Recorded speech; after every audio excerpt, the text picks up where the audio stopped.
One of the primary tasks in building a Roku channel is creating the content feed. The feed connects the content in your catalog with your Roku channel. It provides all the information needed to display and launch video and audio content.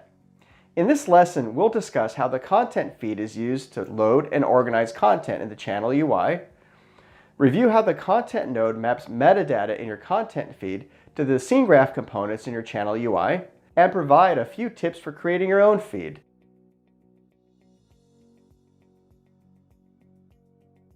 The content feed is a cloud-hosted file that contains the metadata for each title in your catalog. It tells your channel where to find the movie or television show to be played, and the title, description, thumbnail image, and other information to be used when displaying it. A content feed typically contains hundreds to thousands of content items. Each entry contains a series of metadata fields that describe the content.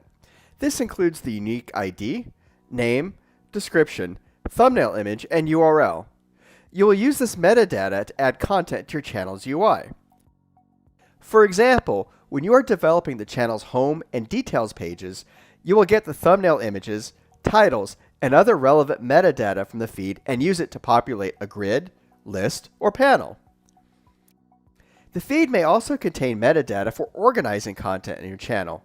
The feed can include content type fields that identify whether content is a movie or TV show, tags, and genre fields that can be used to categorize content as sports, comedy, drama, and so on.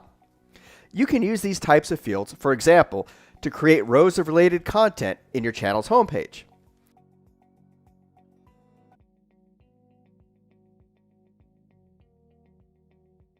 The content metadata in your feed is linked to the components in your channel UI via the content node. The content node is a special non-renderable node that is categorized as a data node. It has attributes that are designed to be mapped to the metadata in your content feed. For example, the content node has descriptive attributes such as title, description, and poster URL that are used to display content. And it has playback attributes such as the URL and stream format that are used to launch content. Check out the content metadata documentation for all the attributes that the content node supports. This will help you determine which metadata attributes to display in your channel.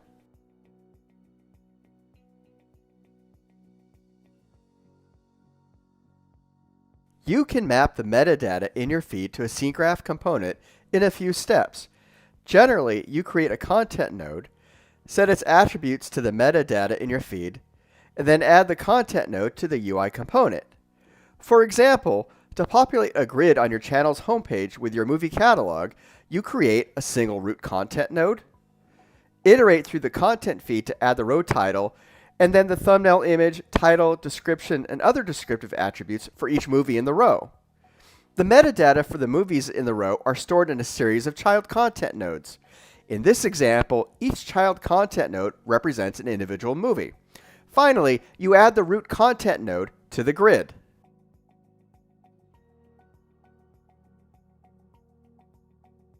To create the content feed, you first want to determine which metadata items you want to surface to users. Consider which items are most important for users to find and select content in your channel. You can also review the content metadata documentation for the descriptive, playback, and DRM fields you might want to include. Use your analysis to create a template with the selected metadata fields. You can then programmatically populate the metadata fields of the content node with the data from your content catalog.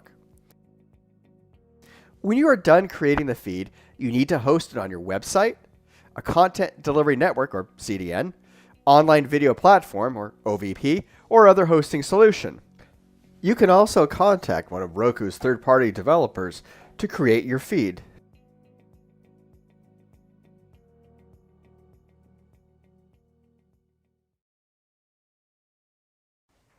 Thank you so much for watching this video. For more Roku developer videos, subscribe to our channel. And for the rest of the videos in this course, as well as additional demos and tutorials showing you how to develop on one of the world's leading streaming platforms, check out the link to the Roku Developers video site in the description below.